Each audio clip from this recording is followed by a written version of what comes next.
ilaha illallah wahdahu la syarikalah wa asyhadu anna Muhammadan abduhu wa rasuluh amma ba'd. Maka dari sini menjadi pendalilan di sana ada tambahan 2 rakaat sebelum Jum'ah. Berarti jumlahnya lebih dari 12. Naam. Dan mana lagi tambahan? Ada tambahan lagi tentang permasalahan sholat setelah Jum'ah. Maka di hadits Ibnu Umar yang kita sebutkan, wa rakaatain ba'dal Jum'ah, dan 2 rakaat setelah sholat Jumat. Namun di sana ada hadits yang lain yang menyebutkan bahwa Nabi melaksanakan sholat setelah Jumat itu 4 rakaat. Seperti datang di hadis yang diriwayatkan oleh Imam Muslim dari Abi Hurairah. Berkata Rasulullah sallallahu alaihi wa ala alihi wasallam, "Idza shalla ahadukum al-jum'ah falyusalli ba'daha arba'an." Barang siapa yang selesai dari salat Jum'ah, maka dia melaksanakan 4 rakaat setelah rawatib salat Jumat ada 4. Maka di lafaz ini 4 rakaat. Di hadis Ibnu Umar yang muttafaqun alaih yang ada di matan berapa? Rakaatain. Maka di sini di hadis Abi Hurairah 4 rakaat. Dan di sana hadis Ibnu Umar yang kita sebutkan ini di beberapa riwayat yang muttafaqun alaih, kana la yusalli ba'dal jum'ah hatta yansharif fayusalli rakaatain fi baitihi.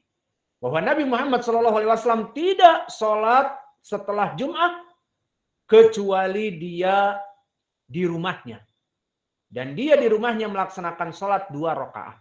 Maka oleh sebab itu di matan disebutkan wa fi riwayah, dan di riwayat bahwa Nabi sholat maghrib, isya, maknanya setelah maghrib, setelah isya, dan setelah Jumat fi baitihi, di rumahnya. Berapa? 2 rakaat. Maka dari sini kita mengetahui barakallahu fikum tentang jumlah dari rakaat salat rawatib ternyata lebih dari 14. Coba kita susun, mari kita mulai dari hadis-hadis yang telah kita lalui berapa rakaat. Apakah lebih dari 12? Yang jawabnya iya. Ayo kita mulai dari duhur. Kenapa duhur kita mulai?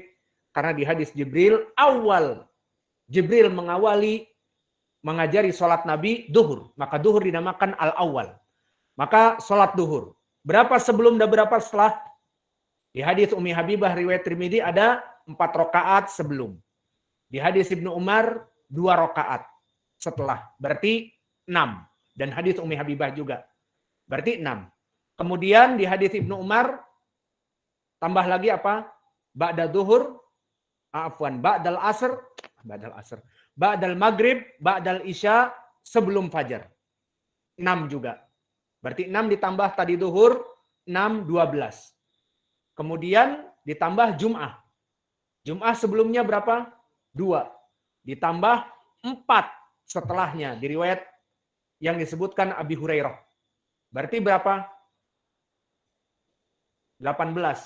Kemudian 4 rakaat di hadis yang diriwayatkan Abi Daud dari Ibnu Umar, rahimallahu mra'an shalla arba'an qoblal asr. Ditambah 4. Kemudian di hadis Abdullah Ibnu Mughaffal al-Mazini, shalu rakaatain qoblal maghrib. 2 rakaat. Jadi berapa? Maka inilah jumlah dari sholat rawatib yang ada di dalam hadis. Yang alhamdulillah diharapkan kepada ikhwah untuk melaksanakannya sebelum asar 4 rakaat sesuai hadis Ibnu Umar rahimallahu mra'an shalat qoblal asr arba'an, dan juga setelah Jumu'ah. Tinggal permasalahan, kalau tadi sudah kita dapati lebih ternyata dari 12, maka bagaimana prakteknya? Ucapan Ummu Habibah yang meriwayatkan dari Nabi, barang siapa yang melaksanakan 12, maka dia akan dibangunkan surga, dibangunkan rumah di dalam surga, maka kita ambil dari jumlah yang banyak tadi, sekitar 24 tadi, mutaakid jumlahnya 24, maka dari jumlah 24 ini diambil 12. Itu maknanya. Sehingga dari jumlah yang total 24 itu 12 saja sudah menyebabkan seorang masuk surga. Paham ya? Maknanya hadis Ummi Habibah. Kemudian masalah tentang Jumat tadi. Permasalahan tentang Jum'ah, ba'dal Jum'ah bagaimana? Diriwayatkan dari Ibnu Umar yang mutafakun alaih di dalam matan ini bahwa rokaatain ba'dal Jum'ah, 2 rakaat setelah Jum'ah. Dan disebutkan di dalam hadis Abi Hurairah, Nabi melaksanakan di riwayat Muslim 4 rakaat setelah Jum'ah. Bagaimana cara menjamaknya telah kita bahas di pelajaran yang lalu. Apa jamaknya? Jika dia sholat di masjid, maka 4 rakaat. Mana dalilnya hadis Abi Hurairah? Bahwa dia melihat Nabi setelah sholat Jumat itu sholat 4 rakaat. Melihatnya Abi Hurairah menandakan dia sholat di masjid. Karena Abu Hurairah bukan ahlu baitih. Bukan seperti Ali, misalnya Ali ahlu baitih. Bisa masuk bersama Nabi ke rumahnya. Atau periwayatan dari Aisyah dan istri-istri Nabi. Namun di riwayat Ibnu Umar disebutkan, wa kana Rasulullah SAW la yusalli ba'dal jum'ah rakaatain illa fi baitih. Kecuali Nabi Muhammad SAW melaksanakan sholat 2 rakaat di rumahnya setelah Jumat. Maka di sini kita jamak. Dan ini para ulama yang menjamak juga. Bahwa setelah sholat Jumat yang kita lakukan biasa bersama di Masjid Imam Muqbil Al-Wadi'i ini, jika kalian biasa sholat setelah Jumat, karena kita biasa melaksanakan gotong royong setelah Jumat, kemudian makan bersama, maka kalian tidak pulang ke rumah kalian, menunggu makanan. Maka kita melaksanakan di masjid 4 rakaat. Namun jika mau pulang dahulu, kemudian sholat di masjid 2 rakaat, di bait, di rumahnya 2 rakaat, maka itu pun baik. Maka inilah permasalahan dari ikhtilaf masalah ba'dal jum'ah. Ada 4 rakaat dan ada 2 rakaat. Bagaimana tafsirnya? 2 rakaat jika dilaksanakan di rumah. 4 rakaat jika dilaksanakan di masjid. Mafhum semuanya ya. Kemudian lafaz disebutkan fa'amal maghribu wal isya'u wal jumu'atu fa fi baitihi. Adapun 2 rakaat sebelum maghrib, 2 rakaat afwan. 2 rakaat setelah maghrib, 2 rakaat setelah isya dan 2 rakaat setelah Jum'ah, maka kata Ibnu Umar, Nabi melaksanakannya di rumahnya. Di sini menjadi faidah bagi kita. Apa itu? Tentang permasalahan sholat sunnah itu mana yang lebih baik? Di masjid atau di rumah? Silahkan dijawab. Di rumah.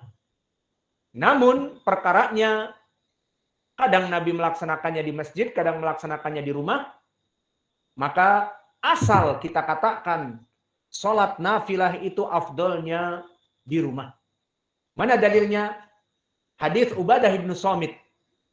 Berkata Rasulullah SAW muttafaqun alaih,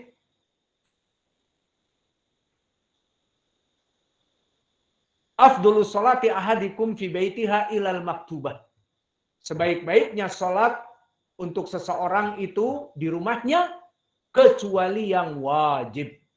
Maka afdol sholat nafilah itu di rumahnya kecuali yang wajib. Harus di masjid berjamaah. Maka ini menjadi pendalilan tentang permasalahan beberapa lafaz yang disebutkan. Nabi sholat 2 rakaat setelah maghrib dan sholat 2 rakaat setelah isya dan sholat 2 rakaat setelah Jum'ah di rumahnya. Maka bahkan ini perkara yang baik. Namun tentunya perkara yang baik ini bukan maknanya harus kita di rumah, bukan. Karena kadang-kadang kita di masjid seperti sekarang. Ba'da sholatul maghrib kita melaksanakan kajian tiap hari, iya apa tidak? Mau melaksanakan sholat setelah maghrib, di rumah. Kan mau belajar. Ke rumah dulu, sholat 2 rakaat, terus balik lagi ke masjid. Untuk mengikuti kajian, begitu. Sulit. Dan begitu pun dari beberapa perkara seperti sholat-sholat yang lain. Sholat maghrib, di mana kita melaksanakan buka bersama misalnya.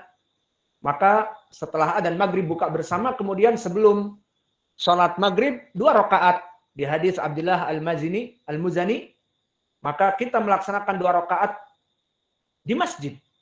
Ya karena memang itulah waktu yang pas. Kita buka bersama Senin Kamis, kemudian melaksanakan sholat 2 rakaat di masjid. Maka kadang-kadang kita tidak mampu untuk di rumah, ya di masjid tidak apa-apa. Namun secara mutlak, alal itlaq, afdoliyah adalah di rumah. Karena hadis dari Ubadah bin Samit, afdalu sholati ahadikum fi baitiha ilal maktubah. Sebaik-baiknya sholat seseorang di rumahnya, kecuali yang wajib. Maknanya yang sunnah di rumahnya. Kemudian kita masuk kepada lafaz yang setelahnya. Diriwayatkan oleh Imam Al-Bukhari dari Ibnu Umar, meriwayatkan kepadaku Hafsah. Apa hubungannya Hafsah dengan Ibnu Umar? Kakak putrinya. Bahasa Minang kakak ya. Ya. Kakak dari perempuannya. Anna Nabi sallallahu alaihi wasallam kana yusolli sajdatain khafifatain ba'dama yatlu'ul fajr. Bahwa Nabi melaksanakan 2 rakaah yang khafifatain, yang ringan, setelah matahari timbul di ufuk timur. Berarti maknanya apa? Setelah adzan fajar, sebelum sholat subuh. Itu maknanya. Wa kanat sa'atan la adkhulu ala nabi fiha. Maka pada waktu itu aku tidak mampu untuk masuk kepada Nabi. Maka ini adalah waktu yang tidak pantas untuk bertamu. Dan juga waktu seseorang dengan istrinya. Maka Ibnu Umar yang merupakan ipar dengan Nabi, maka tidak masuk pada saat itu, meskipun kadang-kadang dia mungkin di rumah Hafsah. Karena dia hubungannya dengan Nabi ipar. Maka bisa jadi Ibnu Umar datang ke tempat Hafsah, mungkin menginap, ziarah, tinggal di tempat Hafsah. Dan ini menjadi pendalilan juga bahwa kebanyakan dari istri-istri Nabi mempunyai rumah masing-masing. Maka Hafsah tinggal di rumahnya sendiri. Aisyah di rumahnya sendiri. Dan yang lainnya di rumahnya masing-masing. Karena banyak dari hadis-hadis seperti Ibnu Abbas, dari kerabatnya, kholahnya siapa? Istri Nabi. Maka di situ Ibnu Abbas tinggal bermalam. Kemudian sholat malam bersama Nabi. Dan Ibnu Umar datang menziarahi Hafsah. Maka dohirnya Nabi mempunyai istri-istri semuanya di rumah masing-masing. Dan ini lebih baik. Agar tidak terjadi peperangan Bratayuda dan sebagainya. Perang Bratayuda apa itu? Perang antara apa? Pandawa dengan Kurawa. Itu di pelajaran Khurafat Mahabharata. Kembali kepada hadis. Karena yusolli sajdatain khafifatain, maknanya 2 rakaat yang ringan. Karena prakteknya apa? Membaca apa di hadis itu? 2 rakaatin khafifatain. Qul ya ayyuhal kafirun dan qul huwallahu ahad. Maka ringan, itu maknanya.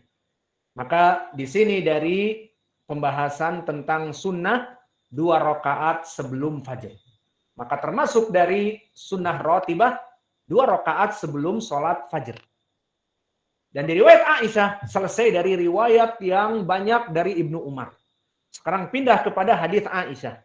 Qalat lam yakun Rasulullah sallallahu alaihi wasallam ala syai'in minan nawafil asyadda ta'ahudan minhu ala rak'atai al-fajr. Maka tidaklah Nabi melaksanakan sholat sunnah, yang sholat sunnah itu mempunyai spesifik khusus 2 rakaat ini, Nabi tidak pernah meninggalkannya. Apa itu? 2 rakaat sebelum fajar. Kenapa? Karena telah datang keutamaannya, dan keutamaannya diriwayatkan oleh Imam Muslim masih dari Aisyah. Apa lafadznya? Rak'atail fajr atau rak'atal fajr khairun minad dunya wa ma fiha. 2 rakaat sebelum fajar itu lebih baik daripada dunia dan seisinya. Maka di sini siapa yang lalai menunggu sholat fajar tanpa 2 rakaat? Anak-anak, ya, kalian masih pada lalai. Mulai dari sekarang jangan lalai. Setelah adzan fajar, maka sholat 2 rakaat sambil menunggu imam datang. Maka kita laksanakan sholat 2 rakaat. Yang mampu di rumah 2 rakaat di rumah, kemudian pergi ke masjid. Yang mampu memang dia tinggal di masjid, di Sakan, dekat masjid, ya terserah. Mau di Sakan lebih baik ataupun di dalam masjid. 2 rakaat ini. Maka keutamaannya lebih baik daripada dunia dan seisinya. Siapa yang bisa menyebutkan dalil bahwa Nabi tidak pernah meninggalkannya? Kita katakan tadi bahwa asyaddu ta'ahudan minhu, bahwa Nabi sangat keras kepada 2 rakaat sebelum fajar. Ada yang mendapatkan dalil? Dalil hadis yang muttafaqun alaih dari Abi Hurairah, yang mana kisah tentang safarnya Nabi. Wa kana yabitun fi sahra. Kemudian bangunlah Umar, yang mana dia bangun fajar dalam keadaan matahari sudah menerpa wajahnya. Ingat hadis itu. Maka bangun Umar, kemudian membangunkan Bilal, membangunkan Nabi Muhammad. Maka disebutkan bahwa di Sahra ini ada mereka, makhluk-makhluk halus yang menyebabkan mereka ketiduran. Maka dohirnya telah lewat sholat fajar. Lalu di hadis itu disebutkan apa? Maka semuanya yatawaddu'u, agar berwudu, kata Nabi, kemudian yusallu rak'atain qoblal fajr. Tidak ditinggalkan. 2 rakaat sebelum fajar. Kemudian apa? Kemudian melaksanakan sholat fajar. Maka di sini 2 rakaat ini diperintahkan oleh Nabi untuk melaksanakan sholat 2 rakaat ini. Padahal jumlahnya banyak dalam keadaan safar. Menandakan bahwa 2 rakaat ini asyaddu, disebutkan di hadis, asyadda ta'ahudan, perkara yang sangat dipegang oleh Nabi, meskipun dalam keadaan sudah terlambat masuk kepada waktu yang lain pun, maka Nabi tetap melaksanakan 2 rakaat sebelum fajar ini. Maka inilah dari sunnah-sunnah nafilah yang disebutkan, dan juga dari keutamaan sunnah nafilah. Maka kalau bisa kita simpulkan pelajaran kita di sini, pertama, di awal pelajaran kita sebutkan keutamaan yang melaksanakan sholat nafilah. Apa? Dari 2 hadis. Hadis pertama dari Ummu Habibah, penyebab apa? Dibangunkan rumah di surga. Yang kedua dari siapa? Rabi'ah ibnu Ka'ab, menjadi pendamping Nabi di surga. Maka kata Nabi, bantulah kami dengan kathratus sujud, dengan banyaknya sujud. Maka melaksanakan nafilah menyebabkan banyak sujud daripada hanya 5 waktu saja. Kita sebutkan juga faidah tentang hadis Ummi Habibah. Man shalla fil yaum wal lailah 12 rakaah banallahu baitan fil jannah. 12 ini apakah hakikatnya memang salat rawatib itu 12? Setelah kita sebutkan jumlah semuanya ada berapa? 24 dengan 2 rakaat sebelum maghrib dan 4 rakaat sebelum asar dan 4 rakaat sebelum zuhur dan 4 rakaat setelah Jum'ah. Ya, maka jumlahnya lebih dari 12. Apa kita bahas tadi? Bahwa jumlah 12 ini yang menyebabkan masuk surga ternyata lebih. Maka maknanya jumlah 12 bukan batasan. Salat sunnah itu hanya 12, rawatib itu 12, bukan. Bahkan ada 24, namun 12 saja sudah menyebabkan dibangunkan rumah di surga. Paham? Maka bagaimana kalau saudara-saudara kita melaksanakan salat yang lebih dari itu? Yang 24 rakaat misalnya, dari rawatib. Maka itulah faidah juga yang bisa kita berikan. Kemudian di lafaz yang disebutkan oleh Ibnu Umar, bahwa Nabi Muhammad SAW melaksanakan 2 rakaat setelah maghrib, 2 rakaat setelah isya, dan 2 rakaat setelah Jum'ah di rumahnya. Maka kita bahas tadi bahwa permasalahan sholat sunnah, maka dia lebih baik secara mutlak di rumah. Dengan pendalilan hadis yang kami sebutkan, afdhalus sholati ahadikum fi baitiha illa al-maktubah. Kemudian apalagi faidah yang kita baca? Keutamaan tentang sholat 2 rakaat sebelum fajar, dan juga tentang permasalahan asyadda ta'ahudan, bahwa Nabi tidak pernah meninggalkannya.